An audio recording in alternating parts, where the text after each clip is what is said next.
അക്കൂസ് കിച്ചണിലേക്ക് എല്ലാവർക്കും സ്വാഗതം. ഞാൻ ഇന്ന് ഒരു പുറംപോളിയുടെ റെസിപ്പിയുമായിട്ടാണ് വന്നിരിക്കുന്നത്. ഇതൊരു മഹാരാഷ്ട്രൻ ഫുഡാണ്.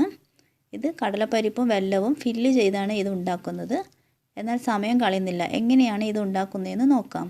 അതിനു മുന്നേ ഇൻഗ്രീഡിയൻസ് ഒന്ന് കാണാം. 250 ഗ്രാം മൈദ,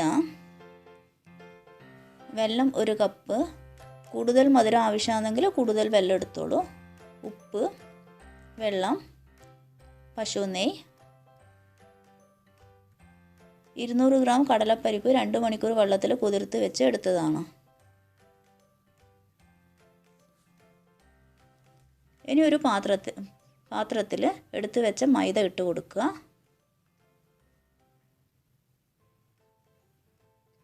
ഉപ്പ് ആവശ്യത്തിന് നോക്കിയിട്ട് ഇട്ട് കൊടുക്കുക. ഇനി വെള്ളം കുറച്ച് കുറച്ചായി ഒഴിച്ച് വേണം കുഴച്ചെടുക്കാൻ.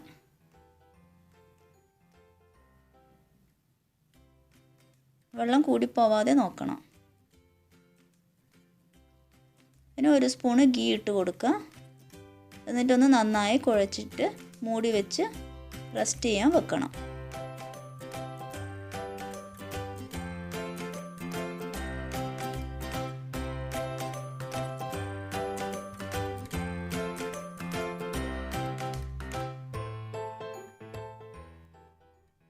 ഇനി ഒരു കുക്കറിൽ കഴുകി 2 മണിക്കൂർ കുതിർത്ത് വെച്ച കടലപ്പരിപ്പ് ഇട്ട് കൊടുക്കുക. എന്നിട്ട് കുറച്ച് മാത്രം വെള്ളം ഒഴിച്ച് കൊടുക്കുക. വെള്ളം കൂടിപ്പോവാതിരിക്കാൻ പ്രത്യേകം ശ്രദ്ധിക്കണം. ഈ കടല വേവാൻ മാത്രമുള്ള വെള്ളം ഒഴിച്ച് കൊടുത്താൽ മതി.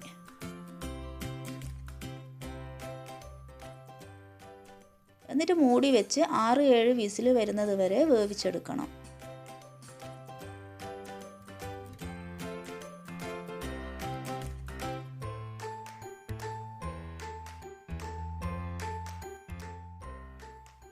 പ്രഷറൊക്കെ പോയാൽ കുക്കറിൻ്റെ മൂടി തുറന്ന് ഈ വേവിച്ച് വെച്ച പരിപ്പ് ചെറുതായി തണുക്കാൻ വെക്കണം. ഇനി ചൂടൊക്കെ പോയാൽ ഒരു പ്ലേറ്റിൽ തുണി വെച്ച് വേവിച്ച് വെച്ച പരിപ്പ് ഈ തുണിയിലേക്ക് മാറ്റണം.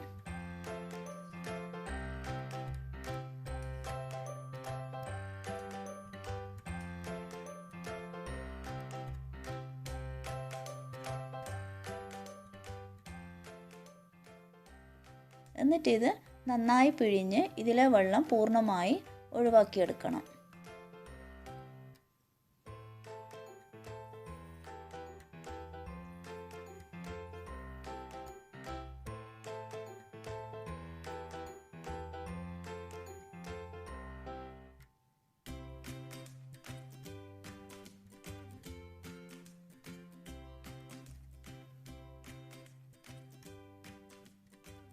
ഇതിപ്പോൾ തുറന്നു നോക്കുമ്പോൾ ഇതിൽ കുറച്ച് വെള്ളം കാണുന്നുണ്ട്.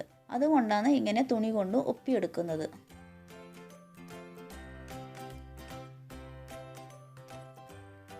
ഇനി എന്താ വേണ്ടതെന്ന് വെച്ചാൽ ഒരു മിക്സിയുടെ ജാറിൽ ഈ കടലപ്പരിപ്പ് ഇട്ട് കൊടുക്കുക.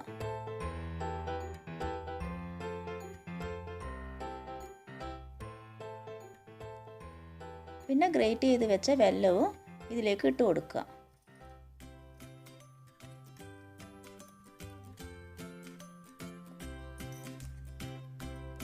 എന്നിട്ടൊന്ന് നന്നായി അരച്ചെടുക്കണം.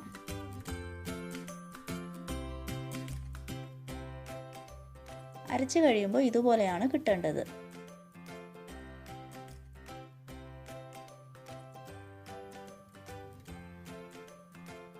ഇനി ഒരു പാത്രത്തിൽ കടലപ്പരിപ്പും വെല്ലവും അരച്ചത് ഇട്ട് കൊടുക്കണം.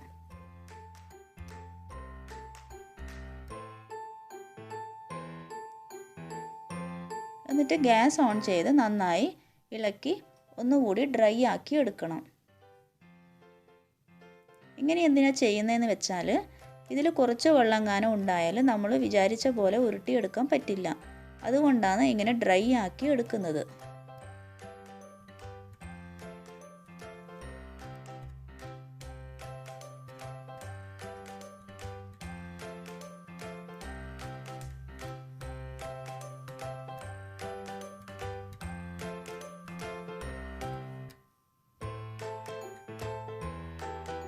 നന്നായി ഡ്രൈ ആയി വന്നിട്ടുണ്ട്. ഇനി ഗ്യാസ് ഓഫ് ചെയ്യാം.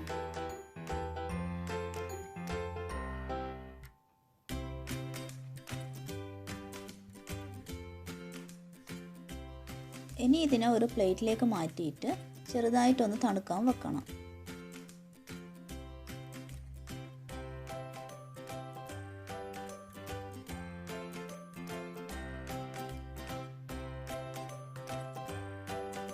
ഇനി ഇത് ഇവിടെ കിടന്നിട്ടൊന്ന് തണുക്കട്ടെ. ഇപ്പം മാവ് കുഴച്ചിട്ട് അരമണിക്കൂറായിട്ടുണ്ട്.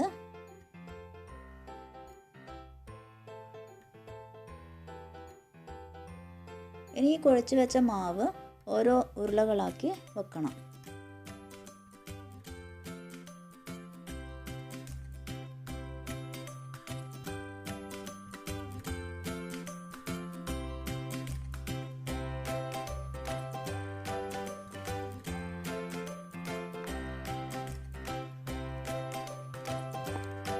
എനിക്ക് ഈ മൈദാമാവ് കൊണ്ട് ഒരു 11 ബോൾസാണ് ഉണ്ടാക്കാൻ പറ്റിയത്.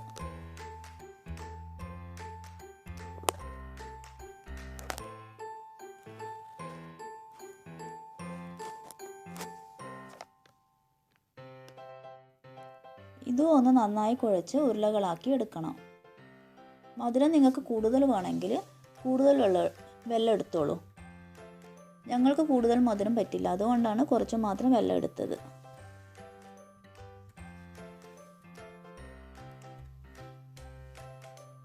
ഞാനിപ്പോൾ മുഴുവനും ഇതുപോലെ ഉരുട്ടിയെടുത്തിട്ടുണ്ട്. എനിക്കിപ്പോൾ ഇതുകൊണ്ട് 11 ബോൾസാണ് ഉണ്ടാക്കാൻ പറ്റിയത്. ഇനി ഒരു ചപ്പാത്തി പാല എടുത്തിട്ട് അതിന് മുകളിൽ ഒരു പ്ലാസ്റ്റിക് സഞ്ചി കട്ട് ചെയ്ത് വെക്കുക. ഇനി ഈ സഞ്ചിയുടെ മുകളിൽ ഗീ സ്പ്രെഡ് ചെയ്ത് കൊടുക്കുക.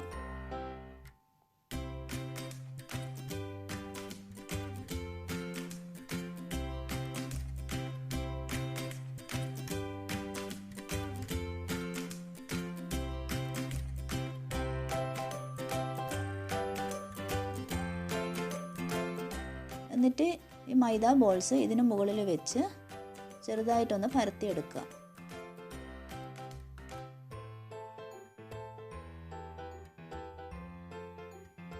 ആദ്യം ഒരുപാട് വലുപ്പത്തിലൊന്നും പരത്താൻ പാടില്ല.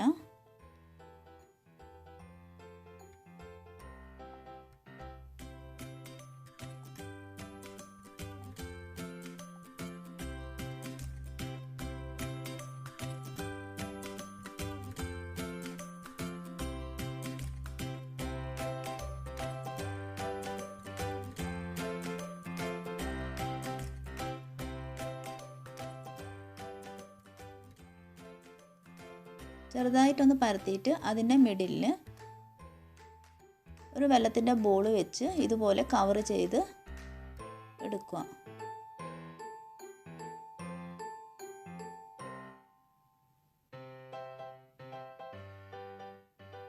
എന്നിട്ട് കൈ കൊണ്ടൊന്ന് പ്രസ് ചെയ്ത് വെക്കുക.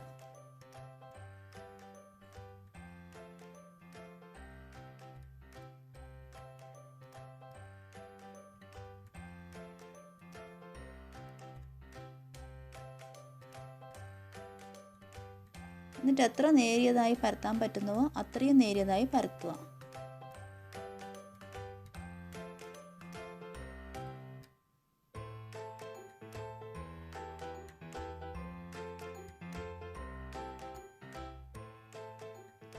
ഇനി ഒരു തവ എടുത്ത് ചൂടാക്കിയ ശേഷം അതിനു മുകളിൽ വെച്ച് ഒരു മീഡിയം ഫ്ലെയിമിൽ 2 സൈഡും ഫ്രൈ ചെയ്ത് എടുക്കുക.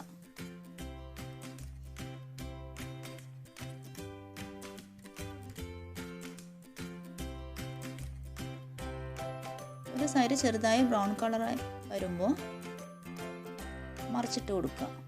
എന്നിട്ട് അതിന് മുകളിൽ ഗീ സ്പ്രെഡ് ചെയ്ത് കൊടുക്കുക. ഇതിന് ഗീ ഒരുപാട് വേണം. കൂടുതൽ ഗീ ഇട്ട് കൊടുത്താൽ നല്ല ടേസ്റ്റ് ആയിരിക്കും.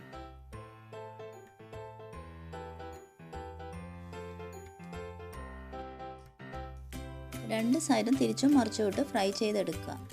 ഇതെങ്ങനെയാണ് കഴിക്കേണ്ടതെന്ന് വെച്ചാൽ, ഫോർ എക്സാമ്പിൾ ഇതിപ്പോൾ ചൂടൊക്കെ പോയി തണുത്തിരിക്കുകയാണെങ്കിൽ തവയിൽ ഒന്നുകൂടി വെച്ച് 2 സൈഡും നന്നായി ഗീ സ്പ്രെഡ് ചെയ്ത് ചൂടോടുകൂടി കഴിക്കുകയാണെങ്കിൽ നിങ്ങൾക്ക് നല്ല ടേസ്റ്റോടു കൂടി തന്നെ കഴിക്കാൻ പറ്റുന്നതായിരിക്കും.